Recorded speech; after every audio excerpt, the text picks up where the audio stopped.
Jueces en su capítulo 2, versículo 10 al 15, la leemos tal cual está escrito. Dice así: y toda aquella generación también fue reunida a sus padres, y se levantó después de ellos otra generación que no conocía a Jehová ni la obra que él había hecho por Israel. Versículo 11. Después los hijos de Israel hicieron lo malo ante los ojos de Jehová y sirvieron a los Baales.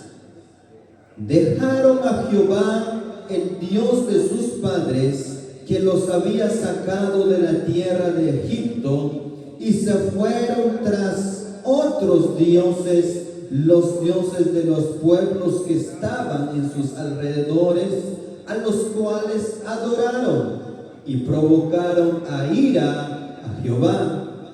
Y dejaron a Jehová y adoraron a Baal y a Astarot. Y se encendió contra ellos, contra Israel, el furor de Jehová, el cual los entregó en manos de robadores que los despojaron y los vendió en mano de sus enemigos de alrededor, y no pudieron ya hacer frente a sus enemigos. Por donde quiera que salían, la mano de Jehová estaba contra ellos para mal, como Jehová había dicho y como Jehová se lo había jurado, y tuvieron gran aflicción. Oremos. Amantísimo Padre, Dios soberano, creador de los cielos y de la tierra, en esta noche me dirijo ante ti en el nombre de Jesús, en el único nombre que es sobre todo nombre. Padre, te agradezco esta oportunidad, te agradezco este privilegio. Reconozco que es solamente por pura gracia tuya. Estoy en este lugar, Padre amado, dispuesto para compartir tu palabra, pero te pido que usas mis labios, usa mi mente, usa mi corazón de la manera que a ti te agrada, que sea un instrumento útil en tus manos, que sea portavoz de tu palabra en esta noche. Habla a través de mí. Únjame, Padre, con tu Santo Espíritu, y que el que hable en esta noche seas tú y no sea yo. Padre bendito, tu pueblo que está en este lugar, se les entrego en tus manos. Nuestros corazones están en tus manos, nuestras vidas están en tus manos. Háblanos, enséñanos, redacúyanos, guíanos conforme a tu voluntad. En el nombre de Jesús. Amén y amén. Tengan la amabilidad de sentarse, mis hermanos. El libro de Jueces, los que han leído los libros históricos, muestra uno de los periodos más oscuros del pueblo de Israel. Desde la muerte de Josué, el pueblo que entró a la tierra prometida, la generación que siguió después de Josué, entra en un ciclo repetitivo, que eso es lo que encontramos en el libro de los Jueces. A los que no han leído los libros históricos. ¿Y qué es ese ciclo? ¿De qué se trata ese ciclo repetitivo? Es un ciclo de incredulidad e idolatría que el pueblo de Israel. Y básicamente el pueblo de Israel peca, Dios los disciplina, el pueblo se arrepiente en clamor a Dios, Dios tiene misericordia de ellos y libera por medio de un juez, y mientras que el juez vive, el pueblo de Israel tiene paz y obedece a Dios. Pero cuando muere el juez, otra vez el pueblo de Israel cae en pecado, Dios lo disciplina, otra vez el pueblo de Israel clama a Dios, Dios responde liberando con un juez, y mientras que el juez vive, hay paz temporal. El pueblo de Israel, una vez que muere el juez, vuelve otra vez a Israel, y por eso se llama ciclo de incredulidad y pecado que hacía el pueblo de Israel. Esto es lo que encontramos en Jueces. Y esto se repite una y otra vez. El último párrafo del versículo que hemos leído dice así: se levantó después de ellos otra generación que no conocía a Jehová ni la obra que él había hecho por Israel. Cuando estudiamos la escritura, por ejemplo, los libros pentateucos, los 5 libros pentateucos y los libros históricos, como lo es Josué, Jueces, Ruth, Reyes, todos esos libros históricos, encontramos que el pueblo, ustedes creo que saben, sale el pueblo de Israel de Egipto a la tierra prometida. Pero el pueblo, la generación de 20 años para arriba, comete un pecado delante de Dios. Por tanto, Dios los castiga 40 años en el desierto. Y navegan por ahí durante 40 años en el desierto. Y una vez que esa generación que salió de Egipto muere, entra la generación de Josué a tomar la tierra prometida que fue prometido por Dios a Abraham. Y una vez que entra el pueblo de Israel a tomar la tierra prometida, vemos en el libro de Josué que había victoria, que ellos iban a la guerra y siempre ganaban, tenían éxito. Y parece que todo está bien en el libro de Josué. Pero cuando llegamos aquí en el libro de Jueces, muere la generación de Josué y se levanta otra generación, pero hay un problema, es que la Biblia dice, no conocen a Dios. ¿Y qué pasó? Si ahí estaba la generación de Josué que tenía éxito, que tenía victoria, y sucede que se levanta otra generación que no conocía a Dios, y es por eso que hoy el propósito de este mensaje es que cuando la obediencia es a media, muestra que el corazón no conoce verdaderamente a Dios. Cuando hay una obediencia medio chamuscado, es porque no conoce quién es Dios, y que ese desconocimiento siempre trae consecuencias. Cuando un pueblo desconoce quién es Dios, siempre trae consecuencias. Número 1, obedecer a medias es irresponsabilidad espiritual. Por si un caso no me escucharon, la repito. Obedecer a medias es irresponsabilidad espiritual. Cuando una persona, un pueblo obedece a medias, está mostrando una irresponsabilidad delante de Dios. Mira, observemos o leemos una vez más el versículo 10. Y toda aquella generación también fue reunida.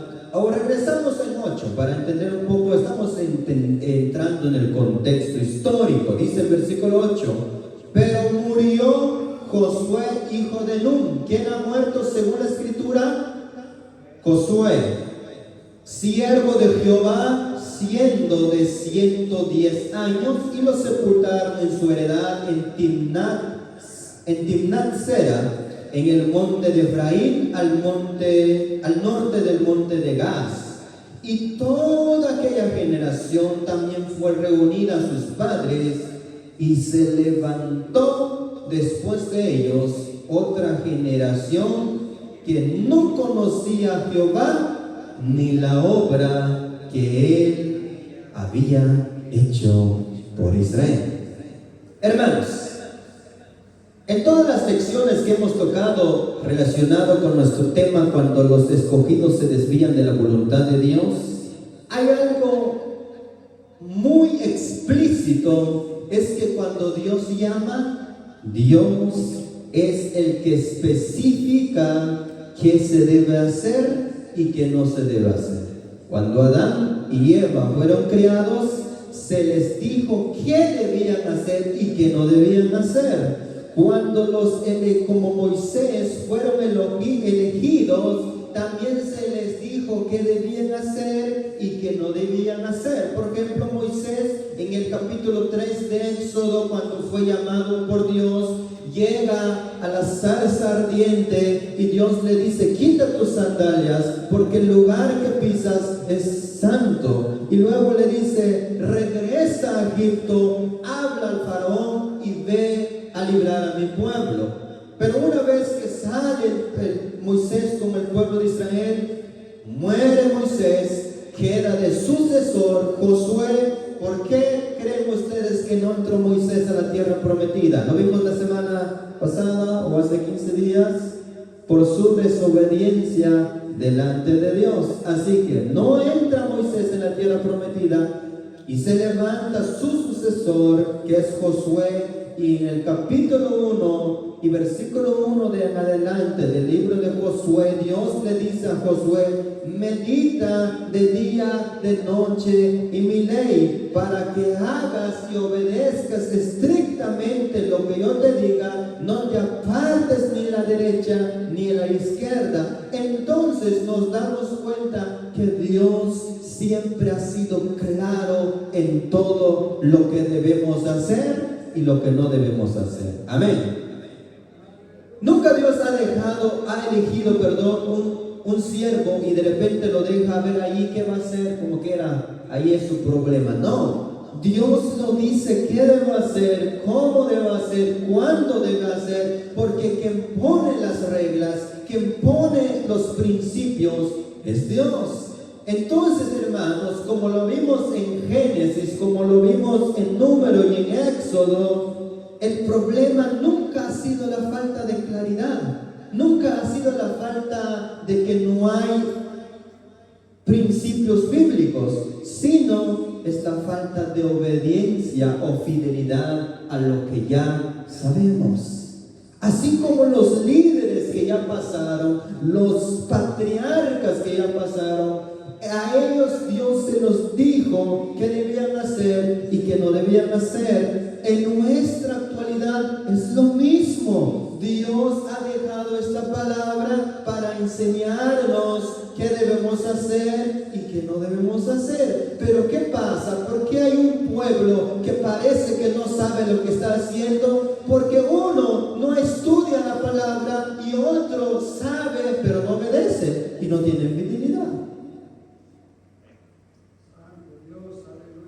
Hay muchas personas, no es porque no saben, pero no quieren obedecer.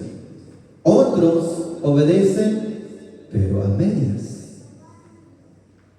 Observamos el versículo o la parte del párrafo que le he leído y la repito una vez más, versículo 10 de Jueces.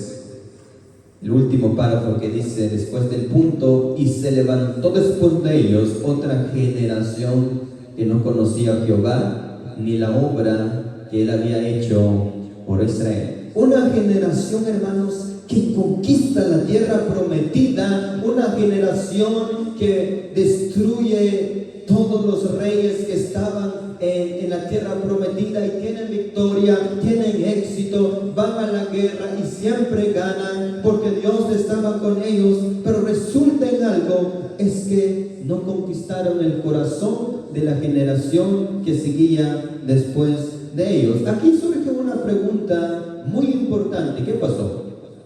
¿Qué pasó? What happened, dirían por ahí algunos. ¿Qué pasó? El problema, hermanos, no fue militar. El problema no fue que no tenían soldados. El problema fue espiritual. No se prepararon a la siguiente generación.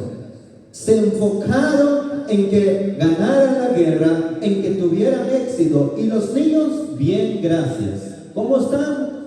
Como sea, ahí están por ahí. Hermanos, ¿cómo se aplica eso en nuestra actualidad? ¿Cómo se aplica eso en nuestra actualidad? Los que ya son viejos, los que ya 30, 40 años, se enfocan con que a mí me va bien, y los niños, pues ahí que miran también cuando crezcan.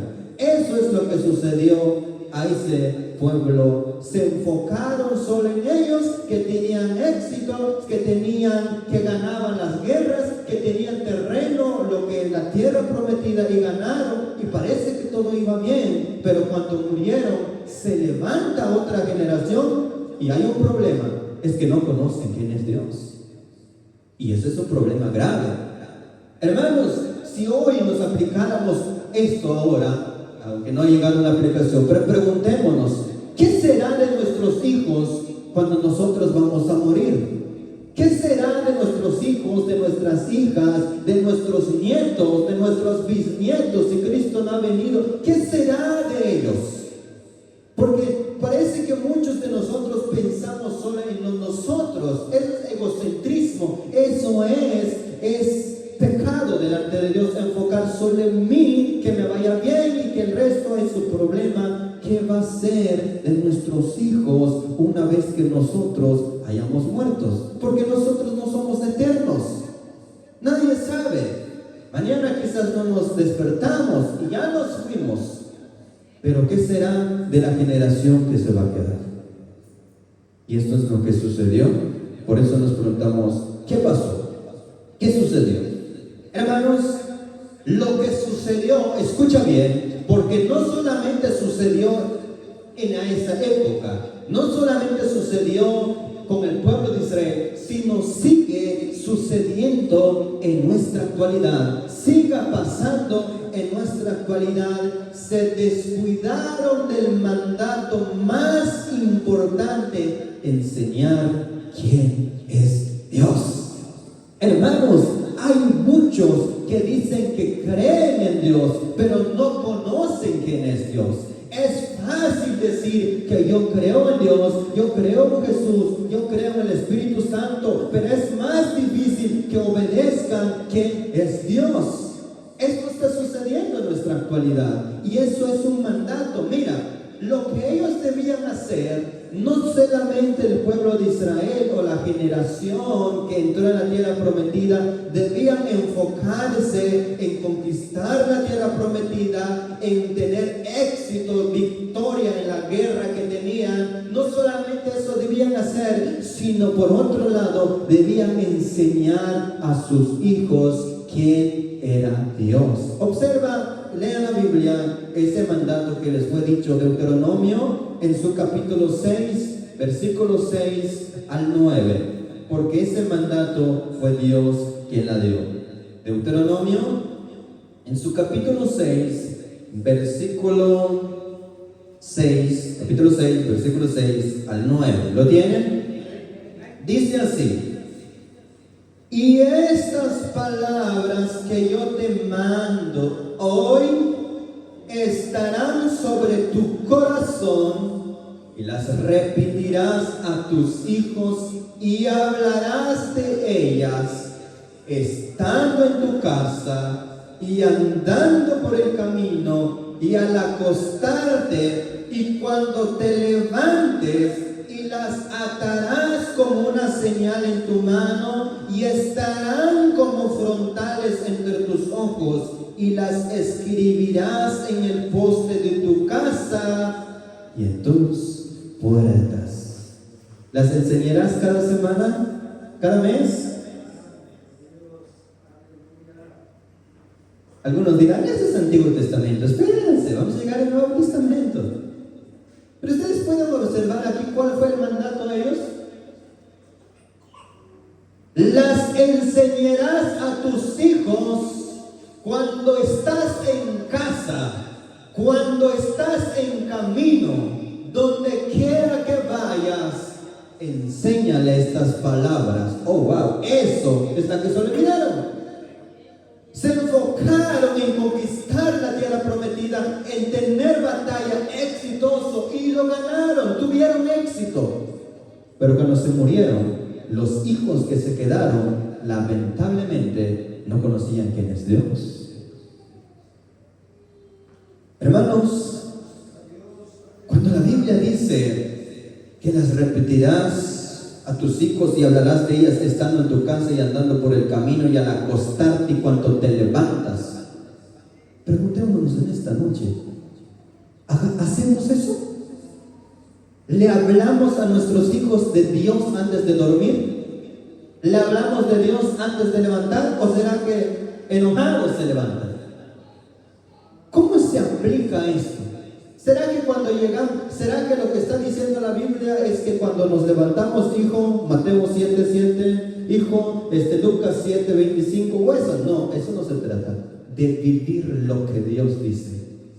Cuando una persona está aplicando esta, es que cuando se levanta se ve el carácter y la humildad en su vida, se ve cómo aplica eso en la esposa, en sus hijos, en el trabajo, y vive conforme y anda conforme a la voluntad de Dios.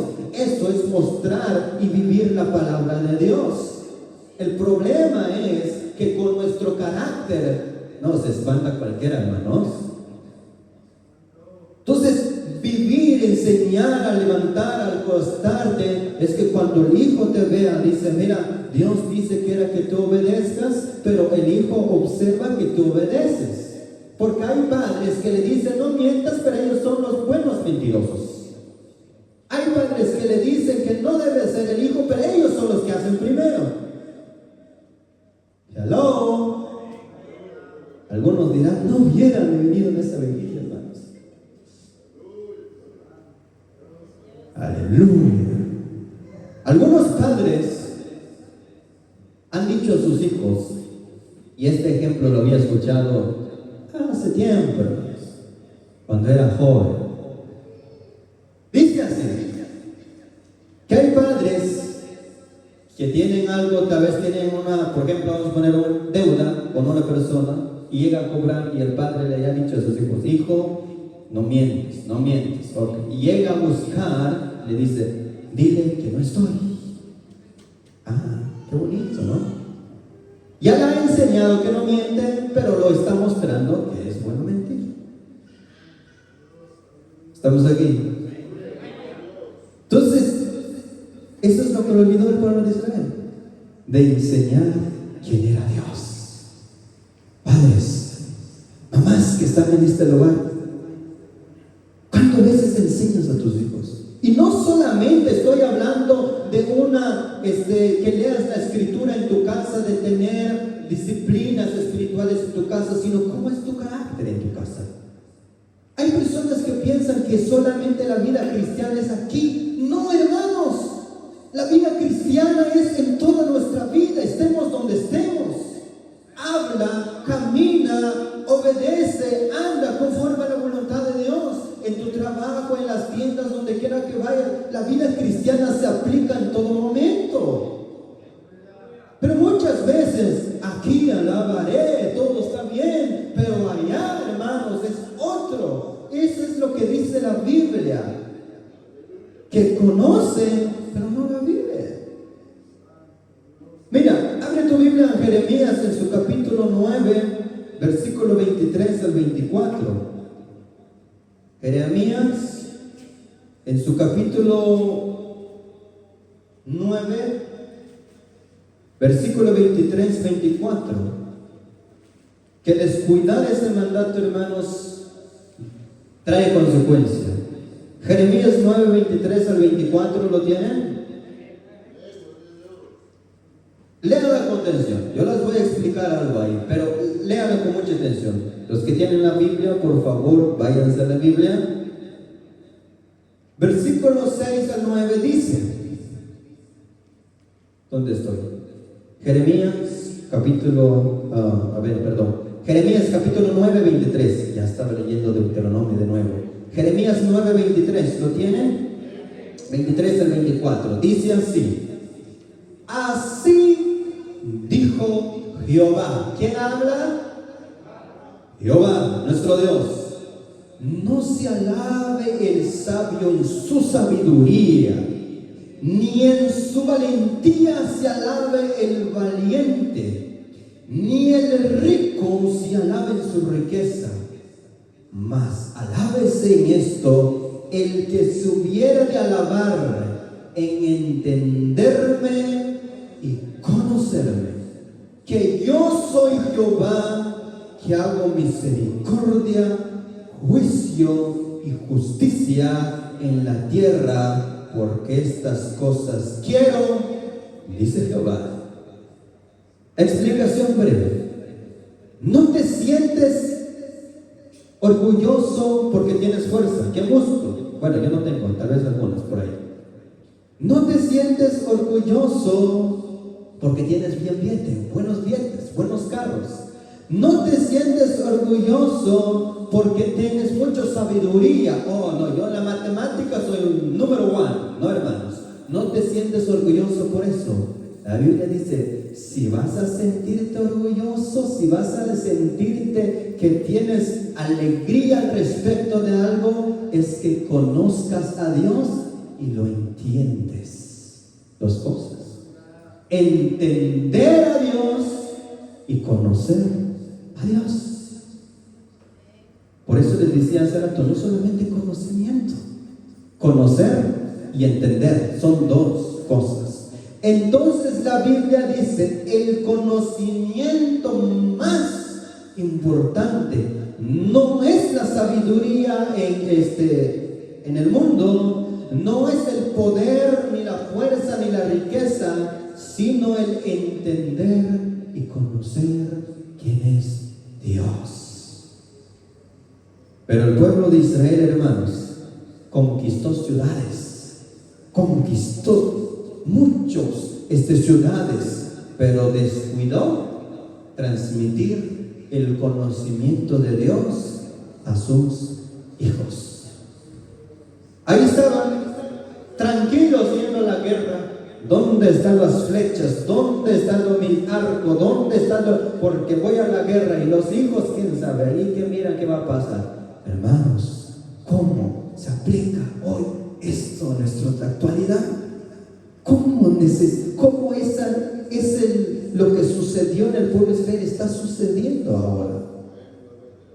Mira, cuando hay una obediencia incompleta, hay vacíos espirituales en nuestras vidas.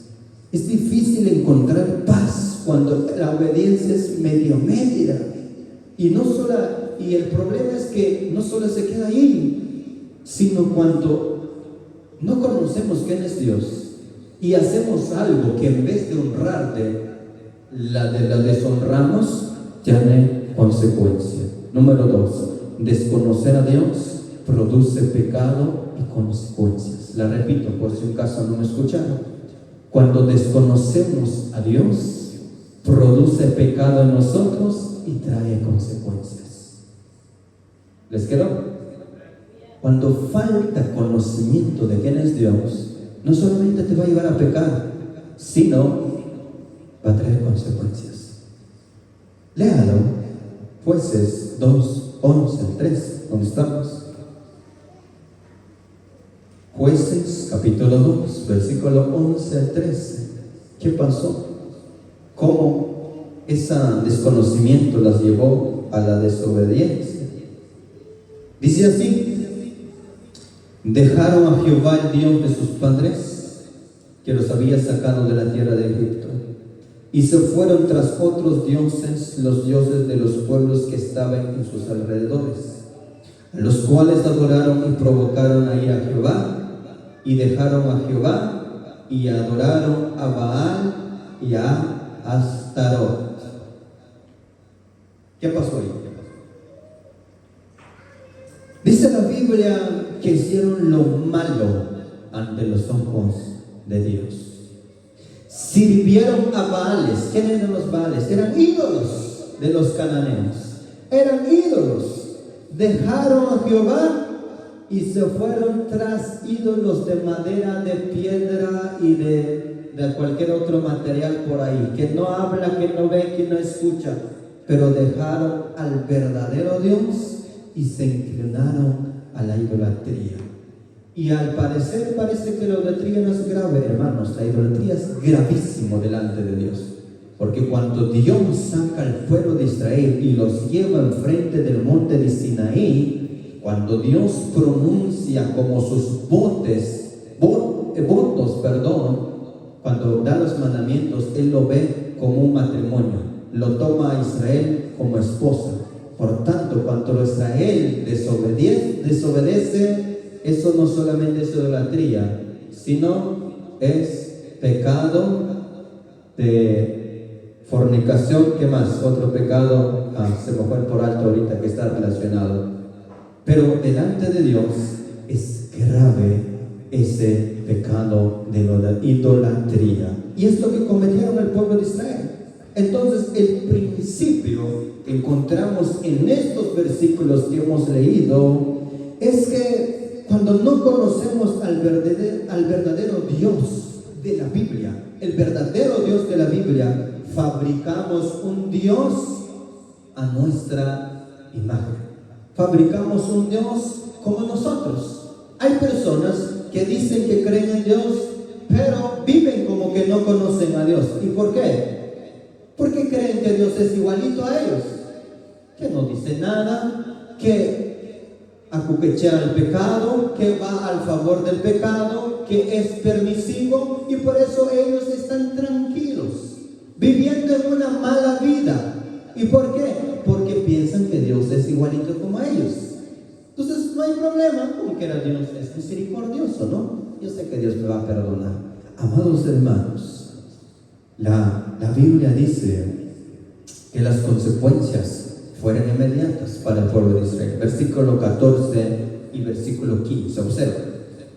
O alguien me puede leer ahí, es por ahí que tiene la Biblia. ¿No? Muy bien, 14 y 15. Y se encendió contra Israel el furor de Jehová. Wow, hermanos, eso es terrible. Y se encendió contra Israel el furor de Jehová, el cual los entregó en manos de robadores que los despojaron y los vendió en manos de sus enemigos de alrededor, y no pudieron ya hacer frente a sus enemigos, porque donde quiera que salían, la mano de Jehová estaba contra ellos para mal, como Jehová había dicho y como Jehová se los había jurado, y tuvieron gran aflicción. Hermanos míos, cuando el pecado entra en la vida del ser humano, la ira de Dios está sobre esa persona. Dice que fueron entregados sus enemigos. Cuando tú lees el libro de Josué, ellos eran quienes destruían a sus enemigos. Venían los enemigos y ellos ganaban la batalla, ganaban la guerra. Pero cuando Dios se alejó de ellos por causa del pecado, en vez de ganar, ellos iban perdiendo. ¿Por qué, hermanos? Porque Dios así lo prometió en Deuteronomio capítulo 28. ¿Ustedes han leído Deuteronomio capítulo 28, donde están las bendiciones? Bendito será tu salida y tu entrada, bendito será el canastillo, bendito será el fruto de tus vientres. Todas las bendiciones que hay en Deuteronomio. Y muchos reclaman esa bendición. Ay, yo quiero ser bendito en mi salida, yo quiero ser bendito en mi entrada. Reclaman esa bendición. Pero ahí hay una condición. Si obedeces a Dios, pero si desobedeces a Dios, serás maldito, serás esto y esto y esto y esto. Lo único que se estaba pasando aquí es que Dios estaba cumpliendo lo que dijo. Si ustedes me obedecen, ustedes estarán bien. Pero si ustedes me desobedecen, no tendrán victoria, no tendrán éxito. Porque el éxito del pueblo de Israel, hermanos, cuando destruyó a todos sus enemigos, es porque Dios estaba delante de ellos. Por eso ustedes, cuando leemos la Biblia en Romanos capítulo 8, 31, Pablo dice: si Dios contra nosotros, si Dios está con nosotros, ¿quién contra nosotros? Pero si damos vuelta a esa palabra, ahora si Dios no es con nosotros, ¿quién está a nuestro favor? O sea, pensemos en eso. Si Dios es con nosotros, no hay ningún problema, porque Dios está delante de mí y todo va a salir salir bien, aunque voy a llorar, aunque voy a derramar lágrimas, pero yo sé que saldré adelante. ¿Por qué? Porque el gigante, el poderoso, va delante de mí. Pero ¿qué tal si en vez de ese poderoso, el rey de reyes, el señor de señores, en vez de que va delante de mí, está en contra de mí? ¿Hay alguien más que me pueda ayudar? Y esto es lo que sucedió. Cuando Dios estaba respaldando al pueblo de Israel, todo iba bien. Pero cuando Dios se alejó, dice que la mano de Dios estaba en donde estoy leyendo aquí en el versículo 15. Por donde quiera que salía, la mano de Jehová estaba contra ellos para mal. Hermanos, en estos textos encontramos que Dios es justo. Es misericordioso, pero es justo. Todo lo que Él prometió, la cumplió. Él les dijo al pueblo de Israel: si ustedes me desobedecen, las mando allá, serán esclavos.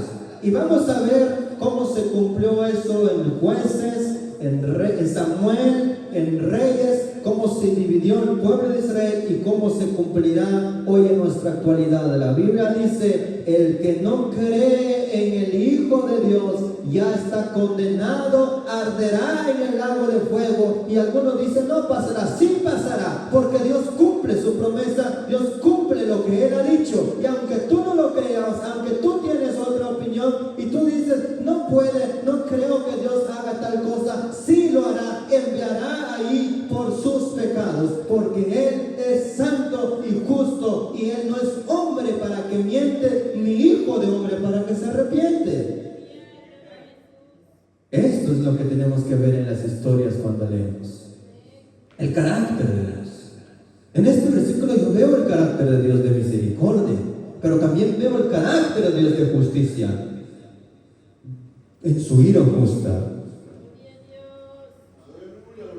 Ahora, en conclusión o en resumen, hermanos, la desviación comenzó. ¿Dónde comenzó la desviación, hermanos, del pueblo de Israel? Según este texto que hemos leído, porque la historia de Israel es larga, hermanos, es largo de estudiarla, pues por lo menos le llamamos en el estudio bíblico una vista panorámica, es decir, estudiar unos cuantos versículos, leyendo un poco encima de los versículos, estudiando algo, por lo menos nos puede llevar 3 años de estudiar toda la Biblia, un resumen nada más. Entonces, pero en esto, hermanos, ¿dónde comenzó la desviación según la Escritura? Comenzó cuando no conocían quién es Dios. No recordaban lo que Él ha hecho y no obedecieron completamente. Entonces, hermanos, la lección que nos deja este versículo es que no se puede obedecer un poquito. Dios exige obediencia total. Tú no puedes elegir obedecer solo un pedacito. Dios dice que tenemos que orar, ¿sí o no? ¿Oramos? Pero Dios dice que también tenemos que ser obedientes en todo. No podemos elegir solo la parte bonita o la que nos gusta, la que suena bonito. La Biblia demanda una obediencia total, hermanos. Solos no podemos. No podemos. ¿Quién no hizo promesa en el año 2026? ¿Y quién no ha rompido? Algunos comenzaron: voy a leer la Biblia este año. A la primera semana ya la habían dejado. Algunos esta semana, en este año, hicieron planes, pero no pudieron porque ya lo quebrantaron. Amados hermanos, hay una gran verdad que tú y yo no debemos olvidar: es que separados de Dios nada podemos hacer. Hay una gran verdad que tú debes de tener en cuenta todo el momento: es que si Cristo no mora en nosotros, no podemos hacer nada en lo absoluto, aunque estamos vivos como ustedes ven, caminando, riendo, pero nada podemos hacer para agradar a Dios, porque nuestras obras son trapo de inmundicia delante de Dios. Solamente encontramos nuestra esperanza en la obra de Cristo Jesús. Porque la obediencia que la Biblia demanda es una obediencia total, no un pedacito. Y ustedes saben muy bien, y yo sabemos bien, que no 100% eso. ¿Quién no falla con los ojos? ¿Quién no falla con la mente? ¿Quién no falla con el andar? ¿Quién no falla? Pero hay una esperanza. Es que hay alguien que sí obedeció desde su nacimiento hasta su muerte y se llama Cristo Jesús, el Rey de Reyes y Señor de Señores. No sé si ustedes pueden aplaudir a todo lo que Él ha hecho por nosotros. Esa es nuestra esperanza. Israel falló, nosotros fallamos, pero Dios no falla. Cristo Jesús no falló. Jesús obedeció perfectamente desde su nacimiento hasta la cruz. Así que donde Israel desobedeció, Cristo Jesús obedeció. Donde nosotros fallamos, Cristo cumplió por nosotros. La obediencia perfecta, hermanos, que no podemos producir. Escucha bien, la obediencia perfecta que la Biblia demanda, que Dios demanda, no podemos cumplir, pero Cristo Jesús sí cumple por nosotros. Por eso, hermanos, pon tu confianza en Cristo Jesús. Pon tu esperanza, Él es tu esperanza, Él es nuestra esperanza, Él es nuestro pronto auxilio. Que cuando tú vayas a hacer algo, verás que no vas a poder cumplir al 100%, pero tú dirás: creo en lo que Jesús ha hecho por mí en la cruz del Calvario. Y Dios, dice la Biblia, es quien produce el querer así como el hacer en nuestras vidas. Solamente encontramos nuestra esperanza en Jesús. Amados hermanos, tengo algunas preguntas a nivel personal para cada uno, para reflexión, porque así como vivimos el texto que hemos leído, que la generación de Josué se enfocó solamente en ellos y se olvidaron de sus hijos. Yo te pregunto algo en esta noche a nivel personal, a cada uno, sea mujer, niño, hombre, cada uno. ¿Conocemos realmente quién es Dios? Bonita pregunta, pequeñita. ¿Conocemos realmente quién es Dios? Podemos decir: amén, yo sé quién es Dios. ¿O solamente conocemos información sobre Él? Porque saber información es una cosa, conocer quién es Dios es tener una relación íntima con Él, obedecerle, hacer su voluntad. Ahora, personal, sigo siendo en el nivel personal. ¿Tu obediencia, querido hermano, querida hermana, es completa o es a medida? No me responden, son preguntas retóricas. ¿Cómo está nuestra obediencia delante de Dios? Autoexaminémonos, decimos. ¿Nuestra obediencia está ciertamente completa delante de Dios o está así? Pescadito medio cocido. ¿Cómo está nuestra obediencia delante de Dios? Ahora, a nivel familiar, quizás esto aplica más a los padres, a las madres. ¿Estás enseñando la palabra de Dios a tus hijos, querido padre? ¿Te sientes con tus hijos a enseñar la palabra de Dios? El silencio me dice que estamos lejos de eso, hermanos. Nos sentamos, ¿cuántas veces leemos la Biblia con nuestros hijos? No la devocional solito, no la lectura diaria, sino con nuestros hijos, decir quién es Dios, lo bueno y lo malo, cómo debe de hacer, cómo debe actuar a lo que está pasando ahorita. Hermanos, ¿ustedes se dan cuenta de lo que está pasando afuera? Ahorita entras en un baño público y ahí encuentras, no sabes si es un hombre o es una mujer. Ahora, ¿quién va a ver a nuestros hijos?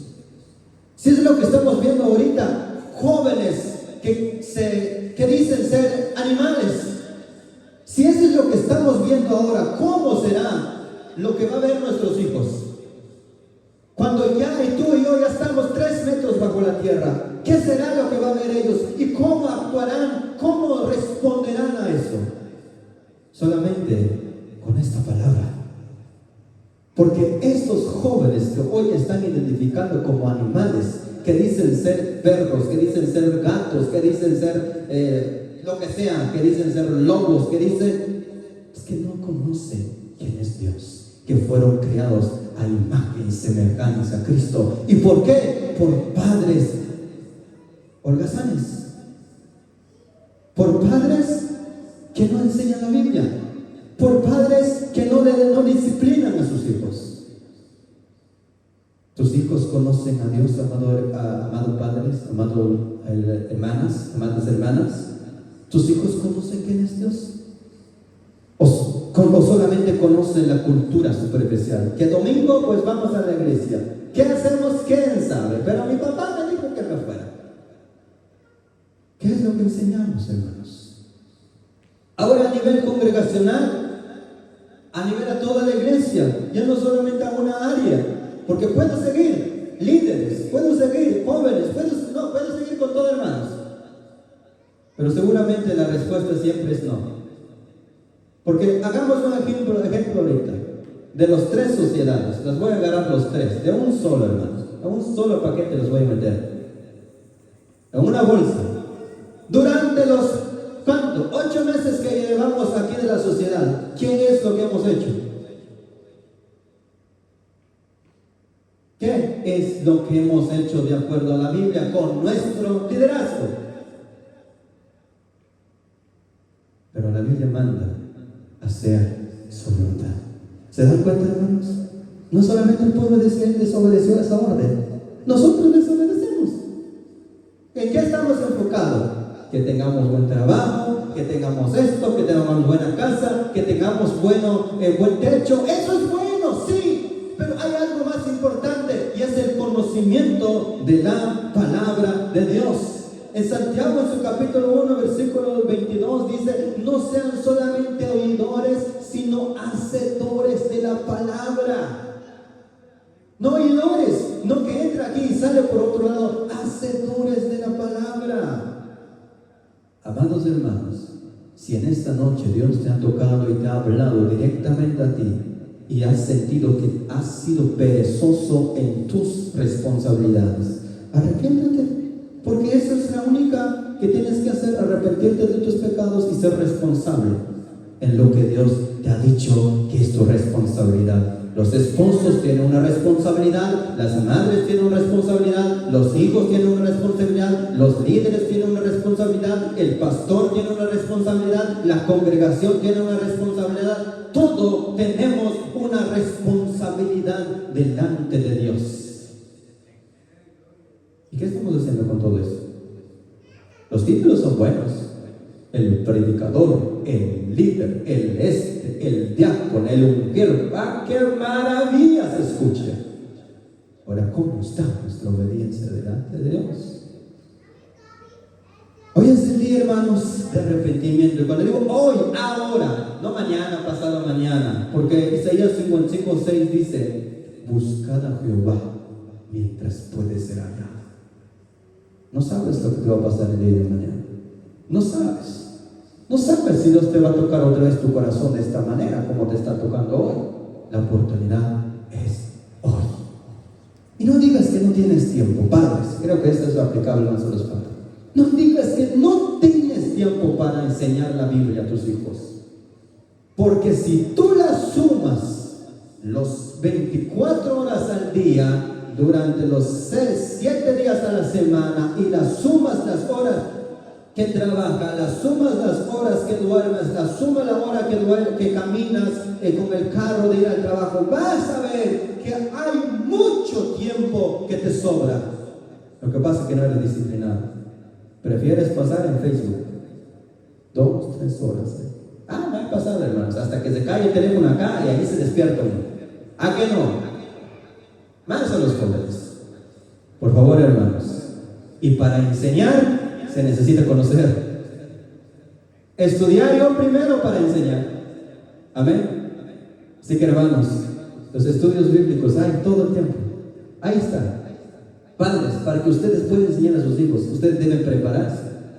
Que el Señor nos ayude a llegar hasta la meta final. No se olviden que nuestra única esperanza está en Cristo Jesús. Él perdona, Él ha hecho todo por nosotros, y hacer su voluntad es el llamado para nuestras vidas. Pasen este altar, vamos a orar por sus vidas, porque es mi privilegio de dirigir la tercera oración en esta noche. Pasen este altar, hermanos, vamos a orar por sus vidas y pidamos perdón a Dios por nuestra irresponsabilidad, por ser perezosos, por ser irresponsables, y Dios es fiel para perdonarnos.